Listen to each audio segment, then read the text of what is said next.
Olá pessoal, espero que estejam todos bem. Hoje daremos continuidade à nossa disciplina de análise e simulação de processos e nesta aula, aula 6, nós trataremos sobre a simulação de modelos com equações algébricas lineares. Vamos lá. Bem, na aula anterior, então nós continuamos o processo de modelagem de processos contendo efeitos difusivos, tá certo? Então relembramos lá os efeitos de fenômenos de transporte relacionados à difusão mássica, à condução de calor, tá certo? E a partir daí, então, verificamos como esses efeitos podem ser considerados em sistemas de parâmetros distribuídos com variação de propriedades, concentração, temperatura ao longo da posição, tá certo? E também vimos um exemplo com variação em relação a mais de uma posição, tá? Ou seja, em relação ao comprimento e ao raio também de um reator tubular. E vimos alguns outros exemplos também considerando grande parte dos efeitos possíveis por convecção e por difusão e também sistemas com acúmulo de massa e energia. Tá bem? Agora, a partir da aula de hoje, nós passaremos a ver um pouco sobre os métodos de resolução dos modelos, tá certo? Então nós vamos ver por que é importante conhecer esses métodos, tá? A grande parte desses métodos vocês já estudaram na disciplina de métodos numéricos, porém nós veremos eles aqui com uma abordagem voltada especificamente à resolução de modelos de processos, que é o intuito que nós queremos trabalhar quando nós estamos utilizando um simulador de processos para trabalhar a simulação de um processo industrial, de um processo químico, tá bem? Então vamos começar aqui com as equações algébricas lineares e nas próximas aulas vamos ver também equações algébricas não lineares, equações diferenciais ordinárias, diferenciais parciais, sempre linkando com os modelos que nós já desenvolvemos, tá? Para que a gente possa verificar e identificar qual método escolher a partir das características do modelo que nós estamos simulando, tá? E também trabalharemos alguns exemplos com Excel na aula de hoje. Para isso ficar um pouco mais claro, também vamos aqui então ver um pouquinho sobre a definição e qual o objetivo que nós estamos buscando quando nós queremos realizar a simulação de um modelo, tá bem? Então, como eu comentei desde a primeira aula em que nós estávamos trabalhando sobre modelagem, o processo de modelagem matemática, tá certo? É o processo pelo qual nós queremos obter as equações matemáticas que representam um sistema e caracterizam o seu comportamento, tá certo? Então, todas essas equações matemáticas, no caso de modelos de processos, são obtidas a partir dos balanços materiais, dos balanços energéticos, das equações termodinâmicas, equações cinéticas, tá? Correlações de variáveis de processo. Então, sempre a partir daí, nós conseguimos construir um modelo que é capaz de representar o funcionamento de uma dada unidade industrial, de uma dada operação unitária e assim conseguir também prever e verificar o seu comportamento observando o que esse modelo indica, tá certo? Então, verificar o comportamento do sistema, que é resolver as equações do modelo para determinadas condições, para determinadas variáveis de entrada, consiste no processo de simulação, tá? Que aqui nesse caso seria a simulação de processos, e ela pode ser realizada, né, utilizando-se preferencialmente aí ferramentas computacionais, tá, que já possuam os métodos de resolução adequados, e esses métodos normalmente ou são métodos analíticos ou métodos numéricos. Tá bem? Então, nós também temos casos aí onde um método analítico pode ser implementado, apesar de que com o grande avanço, né, de hardware e força computacional para a solução de equações, nós podemos facilmente utilizar métodos numéricos de forma mais prática. Mas então é importante saber diferenciar e observar as características do modelo que nós queremos resolver para que a gente possa escolher entre um método ou outro, e dentro, né, dessas classes de métodos analíticos e métodos numéricos, nós temos aí também uma infinidade de métodos que funcionam com esse procedimento analítico ou numérico, tá? Então nós precisamos saber escolher o método que vai ser utilizado para a solução do modelo. E nos simuladores de processos, como vocês verão mais adiante, quando nós começarmos de fato a utilizar alguns simuladores, vocês vão ver que nós temos lá à disposição vários métodos e nós temos que saber escolher qual o correto para aquela situação, para aquele caso que nós queremos a simulação, para que ele possa garantir e conseguir a convergência da solução do modelo. Tá bem? Se nós escolhermos o método não adequado, nós podemos não conseguir a convergência e a resposta para a simulação que nós estamos buscando. Bom, então, se a modelagem e a simulação são utilizadas para predizer o comportamento de um sistema que já existe, que nós já conhecemos, nós dizemos que nós estamos realizando um procedimento de análise do sistema. Tá? E daqui o intuito, né, de nós chamarmos nossa disciplina de análise e simulação de processos, porque o objetivo com a nossa simulação é verificar e analisar o comportamento de um sistema que já é conhecido, um sistema que nós conhecemos, seja da prática, seja do desenvolvimento do modelo, seja de correlações teóricas também. Então, são modelos aí que nós temos à disposição, simplesmente fazemos, às vezes, algumas manipulações matemáticas com ele e queremos analisar o seu comportamento. Porém, a modelagem e a simulação elas também podem ser muito utilizadas para definir um layout e eficiência de um sistema novo, tá? Ou seja, um sistema que ainda não existe. Quando nós abordamos um sistema novo, que não temos aí ideia de como ele vem a se comportar, nós dizemos que nós estamos realizando a síntese de um sistema, tá? Construção e elaboração de um sistema e verificando o seu comportamento por modelagem e simulação. Então aqui apenas uma diferença para a gente ter claro, né, onde entra a parte da análise na simulação de processos. E nós aqui trabalharemos com modelos e sistemas, né, já implementados, já utilizados, apenas então adequando aos casos que estaremos estudando e simulando com a modelagem e a utilização de métodos que estaremos vendo ao longo das aulas. Bom, conhecido isso, então, e sabendo que nós precisamos escolher um método para resolver as nossas equações, é importante inicialmente verificar o nosso sistema de equações, olhar sua representação e verificar, então, quais são as condições que nós temos para resolver esse modelo. Tá? E quando nós olhamos, por exemplo, inicialmente, nós já temos a possibilidade de identificar se nós temos equações diferenciais ou não, apenas verificando se nós temos, né, derivadas das expressões dos modelos que foram construídos.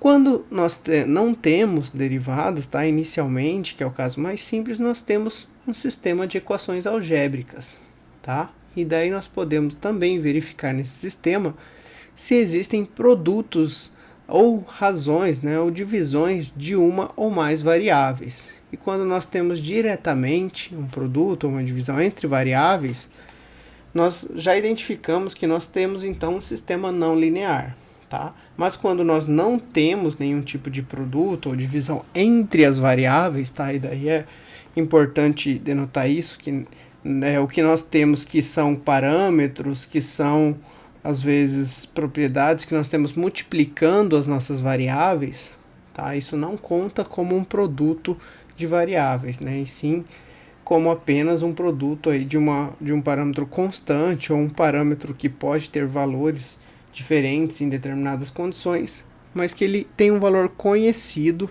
e que nós não caracterizamos então como uma não linearidade.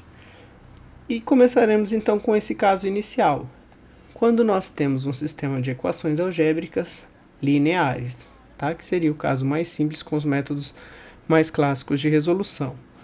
E aqui temos a representação geral de um tipo desse sistema, tá? Então vejam aqui que temos várias expressões, várias equações, tá certo? Nós temos aqui então n equações com n variáveis, tá bem?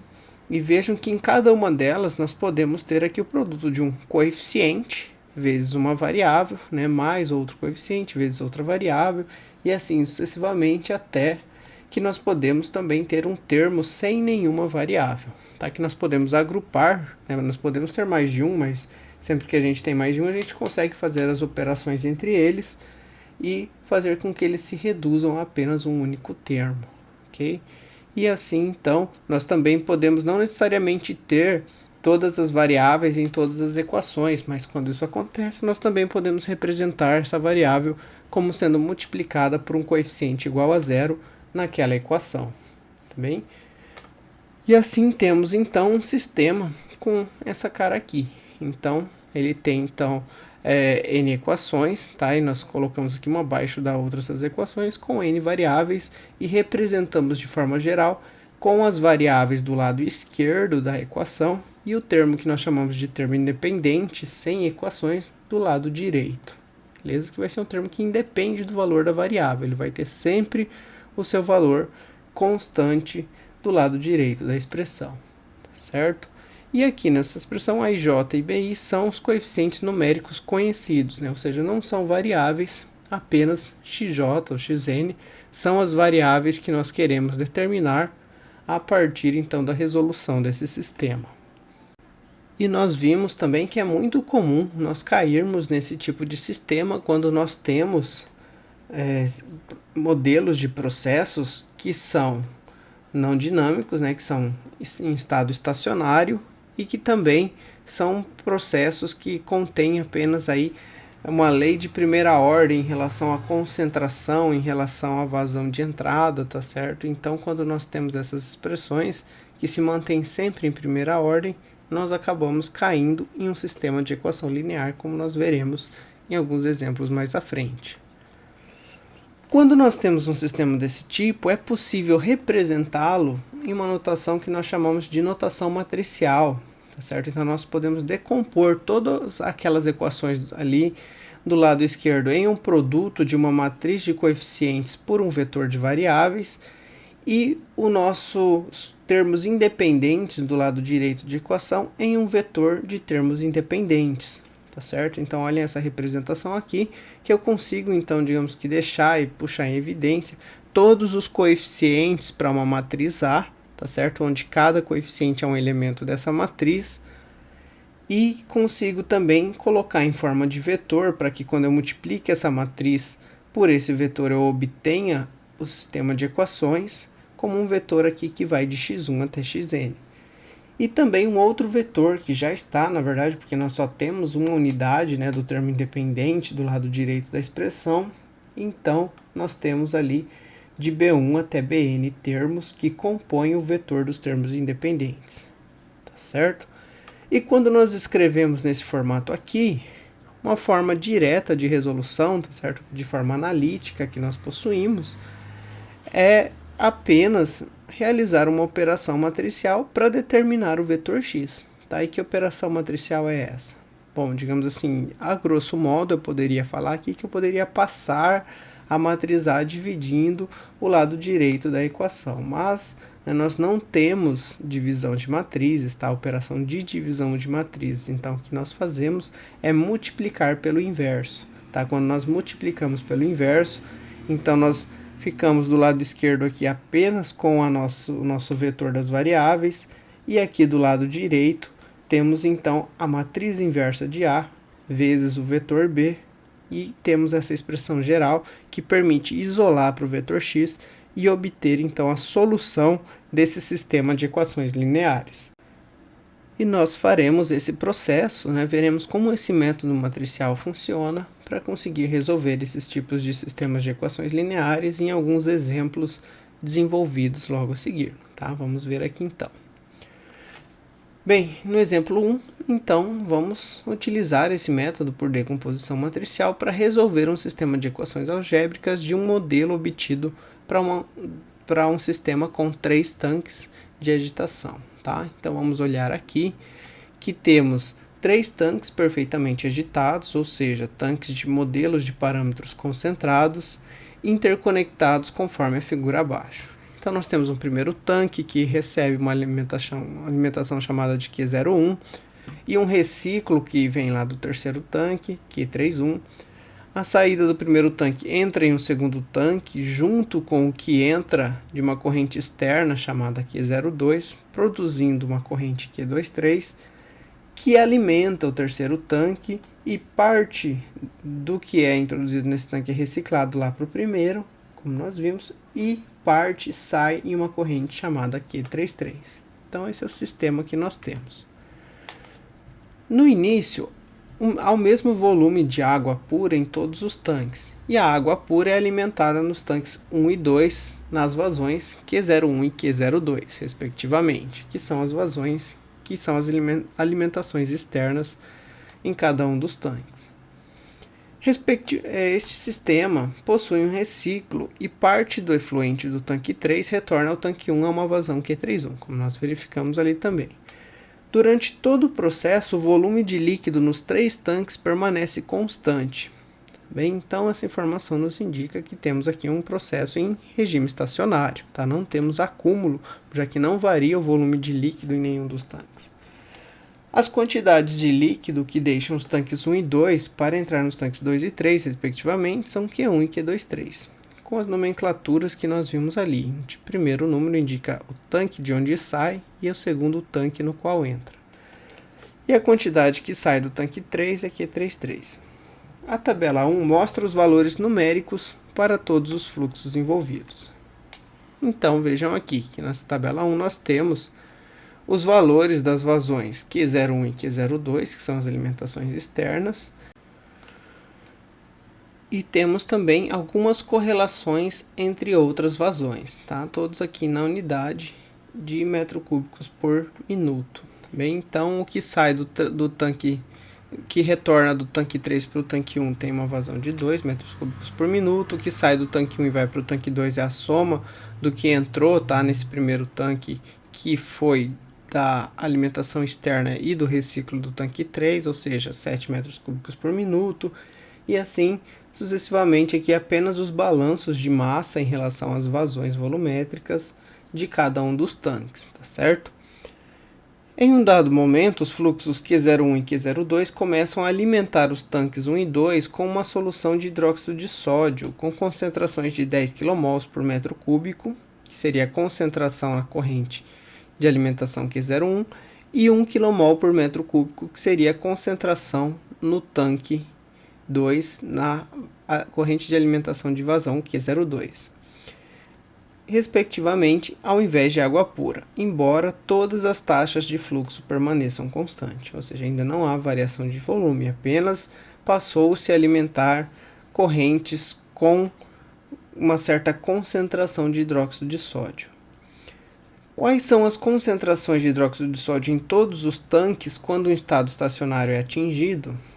Bem, então para isso a gente vai precisar escrever os balanços de massa para o hidróxido de sódio em cada um dos tanques e verificar qual será a concentração nas outras correntes por meio da resolução dos balanços relacionados à modelagem desse sistema.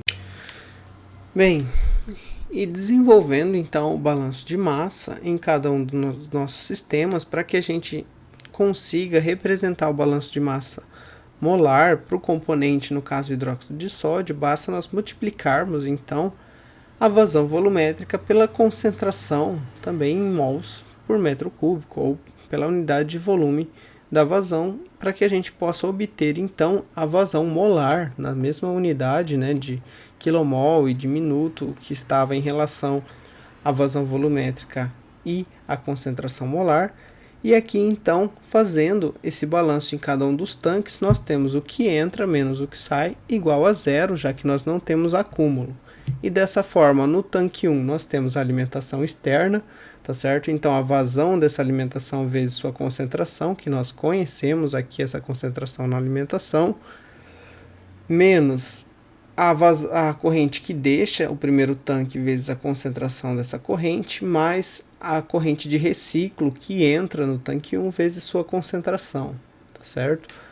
E a mesma coisa no segundo e no terceiro tanque. Nós apenas verificamos então quais são as correntes que entram e que saem, para ver se o sinal é positivo ou negativo, né? Já que o nosso balanço se reduz ao que entra menos o que sai igual a zero, não há acúmulo, não há reação química, tá bem?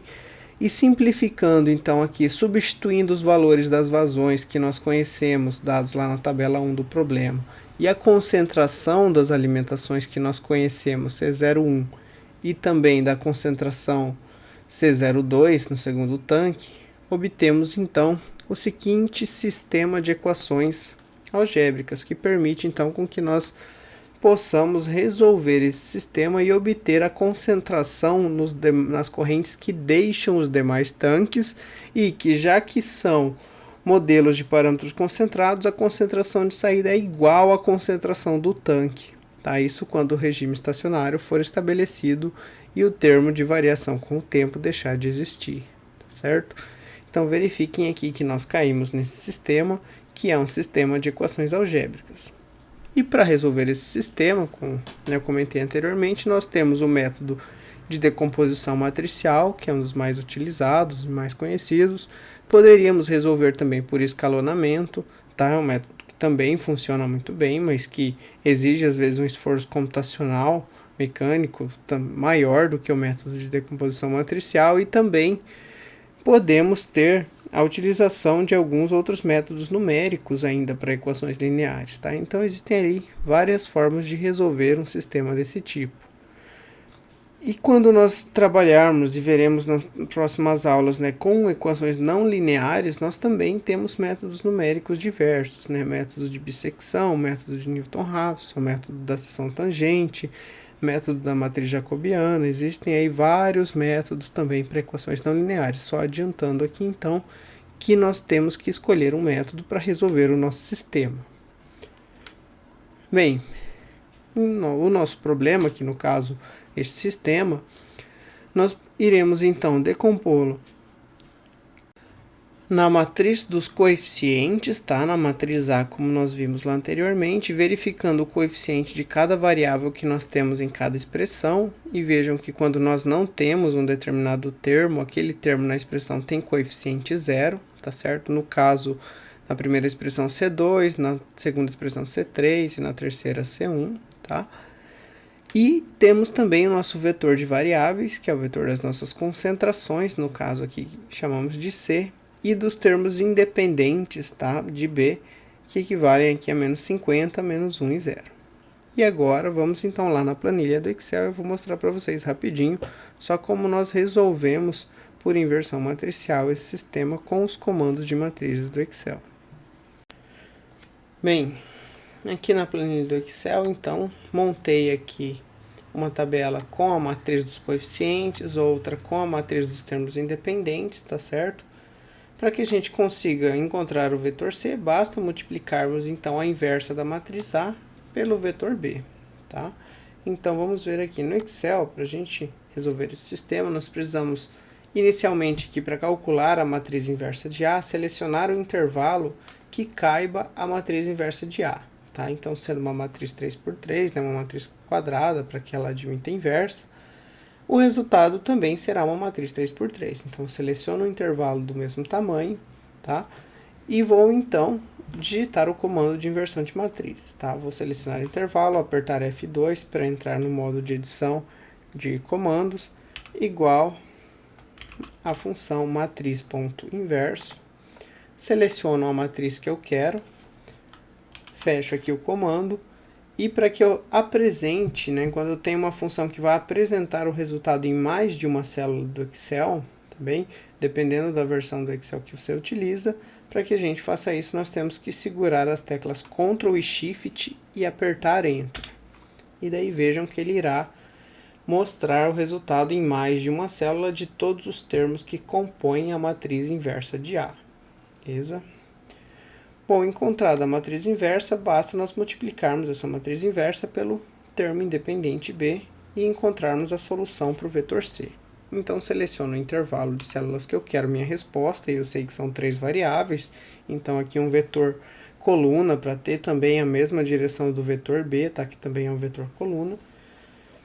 E vamos entrar no modo de edição, F2 igual, e o comando de multiplicação de matrizes, tá? Que é o comando matriz.mult.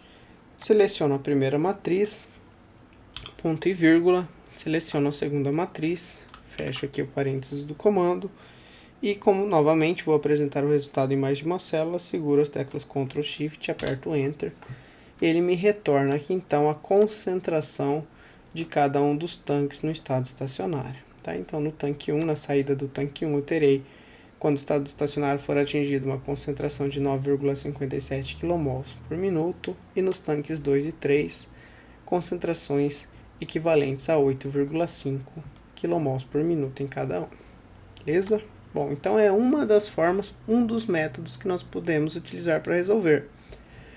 Também poderíamos resolver utilizando o solver, tá certo? Então, o solver do Excel é uma possibilidade, já que ele tem um método numérico programado para resolução de equações lineares, que é o método simplex.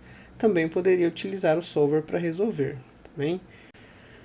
Mas vou deixar como atividade da aula, então, vocês resolverem aqui pelo método matricial e também utilizando o solver do Excel. Beleza? Então, vou passar o material também com direcionamento para vocês trabalharem com o solver. Bem, retornando aqui então, vamos ver mais um exemplo então, né, no caso aqui envolvendo o balanço de energia, que nós poderíamos cair em um sistema de equações algébricas lineares e que teríamos que resolver para poder simular e verificar a condição do sistema para uma dada condição de entrada. Tá bem? Então, novamente, vamos aqui imaginar 3 tanques em série, perfeitamente agitados, em estado estacionário, que são utilizados para pré-aquecer uma mistura de petróleo antes de ser alimentada em uma coluna de destilação para separação, conforme ilustra a figura abaixo. Então, vejam que temos aqui 3 tanques em série.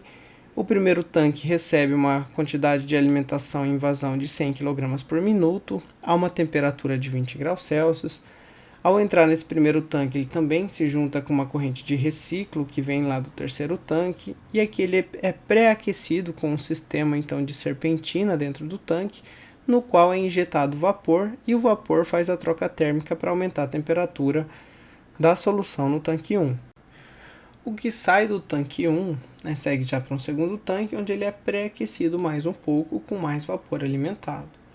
E o que sai do tanque 2 segue para um terceiro tanque, do qual parte é retirada para reciclar e ajudar no pré-aquecimento do tanque 1, porque já está mais quente, já está aquecido a uma temperatura mais alta aqui, e parte ainda é destinada à continuidade do processo, que segue então depois para a destilação e separação dessa mistura do petróleo. O vapor saturado a uma temperatura de 250 graus Celsius se condensa dentro de uma serpentina imersa em cada tanque. O petróleo alimentado no primeiro tanque é uma vazão de 100 kg por minuto e há um reciclo de 20 kg por minuto do tanque 3 para o tanque 1. As vazões no segundo e no terceiro tanque são de 120 kg por minuto, uma vez que assumimos que os volumes dos tanques não variam com o tempo, ou seja, estamos aqui em estado estacionário, tá bem? E também que como nós alimentamos 100 no primeiro e reciclamos 20, do primeiro nós vamos ter uma saída para estado estacionário de 120 e consequentemente do segundo para o terceiro também, ok? E também assumimos que os tanques são bem misturados, então a temperatura dentro de cada tanque é uniforme, ou seja, um modelo de parâmetro concentrado para a temperatura em cada tanque. A temperatura do tanque é igual à temperatura de saída. E que o calor específico, CP do petróleo, para os 3 tanques vale 2 kJ por kg/grau Celsius. Bom, com essas informações e também conhecendo-se aqui os parâmetros que utilizaremos para a troca térmica por convecção existente ali entre o sistema da serpentina de aquecimento e os tanques, onde há a troca de calor entre o petróleo e o vapor, o produto do coeficiente de transferência global de troca térmica U e a área da serpentina é de 10 kJ por minuto graus Celsius. Então já temos o produto de U vezes A que utilizaremos na expressão da troca térmica por convecção do vapor que entra na serpentina. Nessas condições, determine a temperatura de cada tanque do processo no estado estacionário. Bem? Bom, aqui nesse caso, então, já que queremos determinar a temperatura, fazemos um balanço de energia em cada tanque, considerando as entradas e saídas de energia, tá? E as entradas estão relacionadas apenas aqui, no caso, às correntes de alimentação, tá? Que entram em cada um dos tanques com uma certa quantidade energética dada pela sua vazão máxima vezes o CP vezes a temperatura, para que no balanço de forma global isso se torne uma variação de entalpia. E uma outra entrada de energia, tá? E por isso que ela vai ficar positiva na equação de balanço, é a energia da troca térmica por convecção do vapor com o petróleo, tá? Então, nessa troca por convecção, considerando uma parede extremamente fina, né, da serpentina, desprezando os efeitos difusivos, temos aqui uma quantidade de energia equivalente, né, a U vezes A vezes a diferença de temperatura do vapor e a temperatura do tanque. Tá? Então, o tanque também recebe, entra energia por conta da troca térmica na serpentina. E primeiro a temperatura do vapor, tá? Para que esse termo aqui fique positivo e ele fique realmente como uma entrada de energia na hora que eu faço o balanço de energia.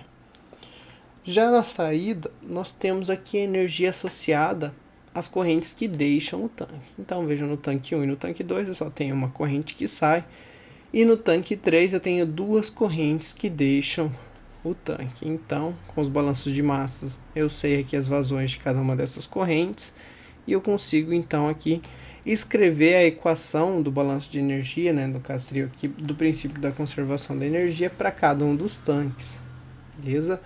Não temos acúmulo, então o que entra menos o que sai é igual a zero. Tenho três equações, três incógnitas. Então vejam que substituindo os valores de CP e rearranjando os termos, a gente chega aqui novamente a um sistema de equações lineares.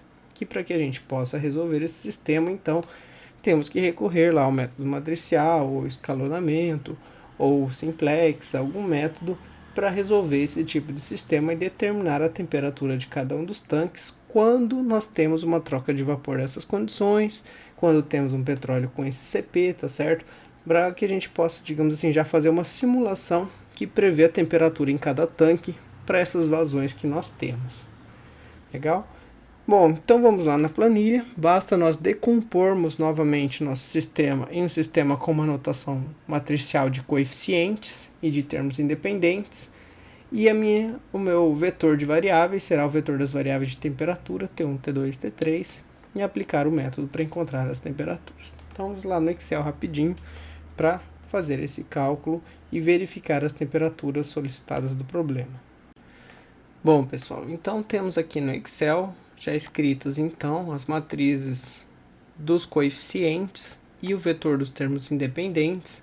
Basta então eu calcular a inversa de A e depois multiplicar pelo vetor B para encontrar o vetor das temperaturas que equivalem às temperaturas dos tanques T1, T2 e T3 no estado estacionário, e com T3 eu vou saber então a temperatura de alimentação do petróleo. Aí vejam que esse seria um modelo que eu poderia variar a quantidade de vapor, variar as vazões de alimentação dos tanques, buscando encontrar qual deveria ser a condição de processo para que do meu tanque 3 eu saia com a temperatura que eu quero para entrar na coluna de separação da mistura do petróleo. Tá? Então vejo assim que o processo de simulação é justamente para a gente fazer essa predição da temperatura e encontrar então os resultados que a gente quer para verificar se condiz com a prática, se realmente é aquilo que a gente espera. Tá bem? Mas então aqui para a gente resolver o problema, nós poderíamos fazer igual eu fiz no exemplo 1, tá? Primeiro calcular a inversa e depois calcular o vetor das variáveis, mas aqui eu vou mostrar para vocês que a gente pode fazer direto, tá? Então seleciono o intervalo das células que eu quero meus resultados, aperto F2 para entrar no modo de edição, igual, e vou escrever uma fórmula composta, tá? Compondo então aqui, pedindo a multiplicação de duas matrizes, onde a primeira matriz é a inversa da matriz A. Então, vou usar a função matriz inverso dentro da função matriz.mult, ponto e vírgula, a segunda matriz, e eu já tenho aqui, então, a minha multiplicação que eu quero e que eu preciso, tá? De forma direta, eu quero multiplicar o inverso de A vezes B. Para retornar o resultado em mais de uma célula, eu seguro as teclas Ctrl Shift, aperto Enter, e eu tenho aqui, então, as temperaturas de saída em cada um dos tanques, que por serem modelos de parâmetros concentrados, são as temperaturas de cada um dos tanques. Então lá no meu tanque 3 eu vou estar saindo a uma temperatura de 51,1 graus Celsius aproximadamente, que me retorna então e me diz que eu tenho essa temperatura para alimentar a coluna de separação posteriormente. Também que eu tenho aí um acréscimo de temperatura, como é esperado, ao passar por cada tanque. tá? Então o resultado é condizente também, o que a gente espera, que é uma análise que a gente tem que fazer. Não poderia ter temperaturas mais baixas, né? Isso indicaria algum erro aí no modelo, na construção do modelo, por conta de eu estar promovendo o aquecimento com vapor em cada tanque. Bem, pessoal, então, para a aula de hoje, tá certo? É isso. Eu quero que, como atividade da aula, vocês resolvam os exemplos 1 e 2, tanto com o método matricial quanto com o solver do Excel.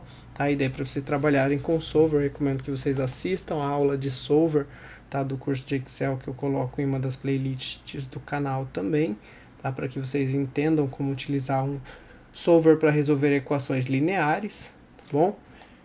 E aí vocês pratiquem e tenham em mente, então, que quando nós formos utilizar um simulador com regime estacionário, é muito comum que nós tenhamos que escolher um método apropriado para resolver equações algébricas lineares, tá? Ou quando nós temos cinéticas de segunda ordem, correlações de ordem maior, nós também veremos na próxima aula, a partir da próxima aula, então, métodos para equações não lineares.